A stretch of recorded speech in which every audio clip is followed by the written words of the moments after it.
তো বন্ধুরা কেমন আছেন? আশা করি ভালো আছেন, আমিও ভালো আছি।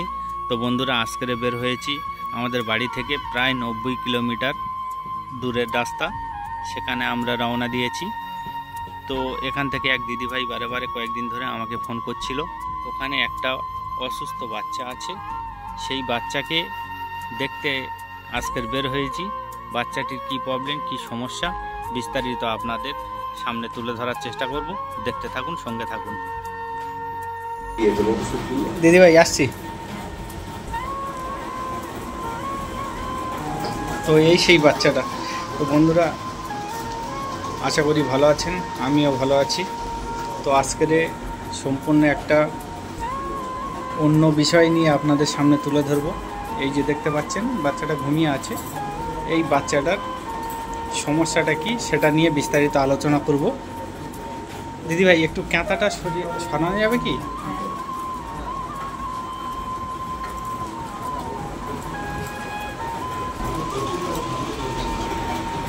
তো বন্ধুরা দেখতে পাচ্ছেন এই যে শিশুটি, বাচ্চাটি একদম ছোট্ট শিশু। তো এর শারীরিক কি কন্ডিশন হয়েছে জানা নেই, জানবো নিশ্চয়ই। দেখতে পাচ্ছেন এর পায়ে একটা পাত দিয়ে দুটো পায়ে আটকানো আছে। এর কারণটা কি, সমস্যাটা কি জানবো।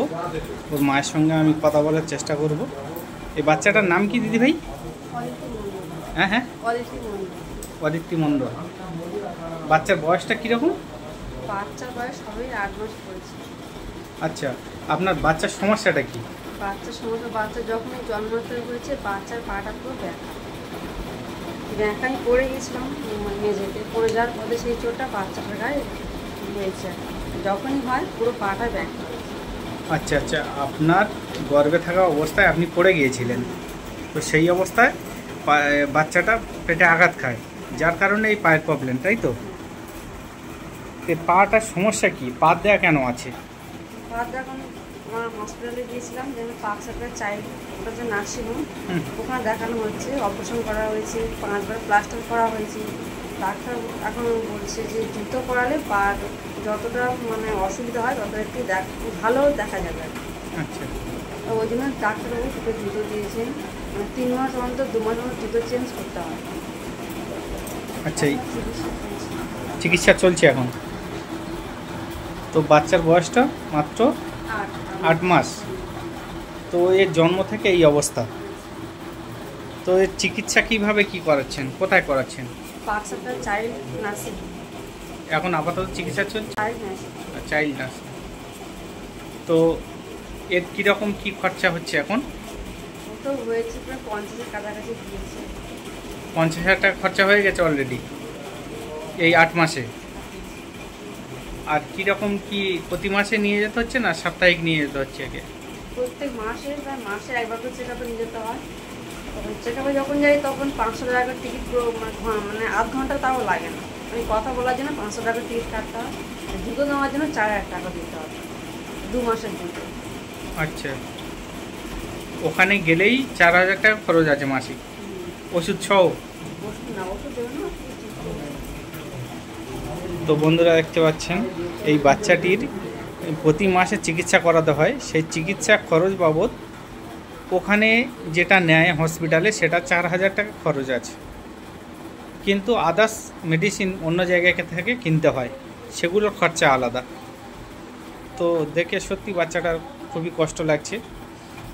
এমন একটি শিশু বাচ্চা, দুটো পায়ে এইভাবে পাত লাগানো আছে, না নড়তে পারছে না কিছু। এখন বাচ্চাটা যদিও ঘুমাচ্ছে, না ঘুমালে ওর সঙ্গে একটু খেলাধুলার মাধ্যমে দেখাতে পারতাম। তো প্রায় সময় এ ঘুমিয়ে থাকে বেশিরভাগ, নাকি? অতটাও ঘুমায় না, ওই পার জন্য ঘুমাতে পারে না। রাতে নিয়ে সারাটা বসে থাকতে হয় আমাকে, জুতো পরিয়ে নিয়ে কোলে আমার রাত জাগে।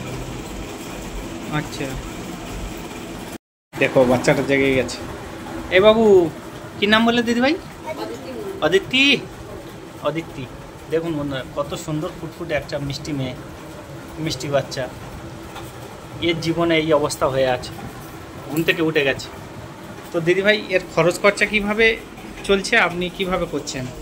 খরচ খরচা বলতে গেলে একটা মানে ছেলের উপর যেরকম পুরো সংসারের দায়িত্ব রয়েছে, বাচ্চারও চিকিৎসা চলছে, মানে একটা কাজ করে চলার মতো। আপনার হাজবেন্ড কি কাজ করে? টাওয়ারেরই কাজ করে। টাওয়ারে শ্রমিক? হ্যাঁ। তো কীরকম আবার আপনার হাজবেন্ডের কীরকম উপার্জন কীরকম আছে? 10। মাসে 10,000 টাকা উপার্জন, তার মধ্যে থেকে 4,000 টাকা খরচ করে এই বাচ্চাটার চিকিৎসা করাতে হয়। অপারেশন করা হয়েছে। অপারেশন অপারেশন তো নিয়েছে তোমার 15,000 টাকা নিয়েছে। প্লাস্টার করতে গেলে সে 5,000 টাকা করতে মাসে। আচ্ছা, প্লাস্টারের খরচ আলাদা, আবার চিকিৎসার খরচ আলাদা? একদম, সব আলাদা। আচ্ছা আচ্ছা।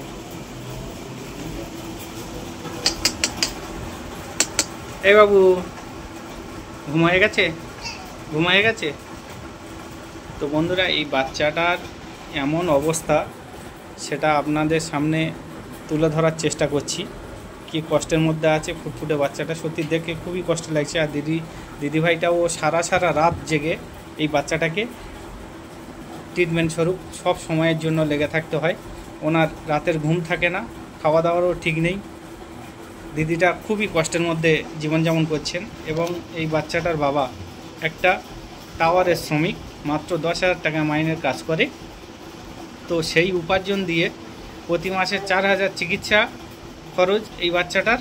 আবার প্লাস্টার করতে গেলে সেটা আলাদাভাবে ওষুধগুলো আছে, সেগুলো কিনতে হয় বাইরে থেকে, তাই তো?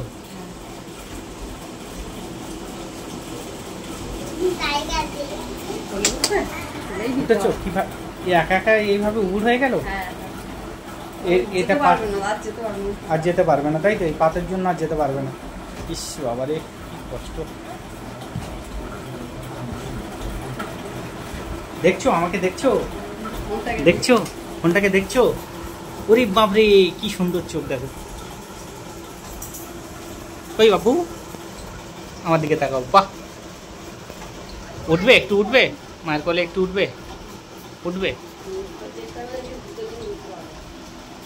ও চেষ্টা করলেও আপনি ধরুন, পারে ধরুন। আপনার একটাই মেয়ে? দুটো মেয়ে? আচ্ছা আচ্ছা আচ্ছা। এই মেয়েটা আপনার বড় মেয়ে, তাই তো? তোমার নাম কি বলো বাবু? অদিতি মণ্ডল। একটু জোরে বলো। অদিতি মণ্ডল না, শ্রুতি মণ্ডল। ভুল বললে তো, বোনের নাম তো অদিতি মণ্ডল। তোমার নাম কি বলো? শ্রুতি মণ্ডল। শ্রুতি মণ্ডল। তুমি পড়াশোনা করো? কোন ক্লাসে পড়ো? 2। ক্লাস 2? বাহ। কোথায়, প্রাইমারি স্কুলে? হ্যাঁ। কি তোমার স্কুলের নাম কি? নরিদানা নিম্ন বুনিয়াদী বিদ্যালয়। আরেকবার বলো। নরিদানা নিম্ন বুনিয়াদী বিদ্যালয়। বাহ। এর রেজাল্ট কেমন দিদি ভাই? রেজাল্ট খুব ভালো। তো বন্ধুরা, দেখতে পাচ্ছেন এই বাচ্চাটির সমস্যাটা আপনাদের সামনে তুলে ধরলাম। এর পায়ের মূলত সমস্যা, মায়ের পেট থেকে এই সমস্যা। তো এই গরিব জীবনে খুব সমস্যার মধ্যে এই বাচ্চাটিকে নিয়ে এই পরিবার লালন পালন করছে। আপনারা যে যেখান থেকে ভিডিওটা দেখছেন, প্রত্যেকে যদি পারেন, আমি কোনো ভিডিওতে সেইভাবে আপনাদের রিকোয়েস্ট করি না, আর করতামও না। তো এই ছোট্ট শিশু বাচ্চাটির জন্য আপনাদের কাছে অনুরোধ, যদি কেউ কিছু দয়া করে সহযোগিতা করতে চান তো আমার সঙ্গে যোগাযোগ করতে পারেন। দিদি, আপনার নম্বর আছে কি, বাড়ির নম্বর যোগাযোগ করার জন্য? তো সেই নম্বরটা আমি এই ভিডিওতে দিয়ে দেব। এই নম্বরে আপনারা যোগাযোগ করবেন, যাতে করে এই পরিবারটি এই বাচ্চাটিকে বাঁচাতে পারে এবং এর সুস্থ জীবন যেন ফিরে আসতে পারে। আপনি এ বিষয়ে কি বলবেন দিদি? কি বলতে চান বলুন। দেখতেই তো পাচ্ছেন এরকম পরিস্থিতি, যদি কিছু কিছু আপনারা যদি দিতে পারেন তাহলে খুবই সুবিধা, ভালো লাগে একদম। তো বন্ধুরা, আমার ব্যক্তিগত সামর্থ্য অনুযায়ী আমি যতটুকু করার আমি সেটা করে যাব, কিন্তু বাকিটা আপনাদের উপরে ছেড়ে দিলাম। এই শিশু মানে নিষ্পাপ। তো এই ফুটফুটে শিশুটির জন্য আপনারা যে যতটুকু সহযোগিতার হাত বাড়াতে পারেন বাড়াবেন, এটা আমার রিকোয়েস্ট, অনুরোধ। এই বাচ্চাটিকে দেখে সত্যি এর মা বাবা যেমন পরিস্থিতি খারাপের মধ্যে আছে, তেমন এর মা সারা রাত সারাদিন কিন্তু একে নিয়ে জেগে বসে থাকতে হয়, ঘুমাতে পারে না এই বাচ্চাটির জন্য, কারণ সম্ভবও নয়। এই অবস্থায় পায়ে পাত লাগানো এই বাচ্চাটি উপুড় হয়ে এক জায়গা থেকে অন্য জায়গায় যেতেও পারে না, চলাফেরা তো দূরের কথা, ও চলার বয়স হয়নি যদিও। বা এদিকে তাকাও। তো দিদিভাই, আমার তরফ থেকে আমি এইটুকু আপনাকে সহযোগিতা করলাম আপাতত আমার সামর্থ্য অনুযায়ী। আর আমার দর্শকদের উদ্দেশ্যে বলে দিয়েছি যে যতটুকু পারবে সহযোগিতা করবেন। প্রত্যেকটা ভিউয়ার্সের উদ্দেশ্যে আমি বলছি, দেশ বিদেশ যে যেখান থেকে দেখছেন না কেন, এই শিশু বাচ্চাটির জন্য পারলে আপনারা 1 টাকা 2 টাকা 10 টাকা যে যেরকম পারেন, আপনাদের 1 টাকায় এখানে এসে এই মায়ের এই সন্তানকে 1 লক্ষ টাকা ধাক্কা দিতে পারে। এর জীবনটা কোটি টাকার জীবন সম্পূর্ণ হতে পারে। সেই উদ্দেশ্যে আপনাদের কাছে রিকোয়েস্ট, আমি নম্বরটা, এই দিদিভাইয়ের নম্বরটা দিয়ে দেব, সেই নম্বরে আপনারা যোগাযোগ করে এই বাচ্চাটির পাশে দাঁড়াবেন, একান্তভাবে আপনাদের কাছে অনুরোধ। ঠিক আছে দিদিভাই, তাহলে এলাম, ভালো থাকবেন।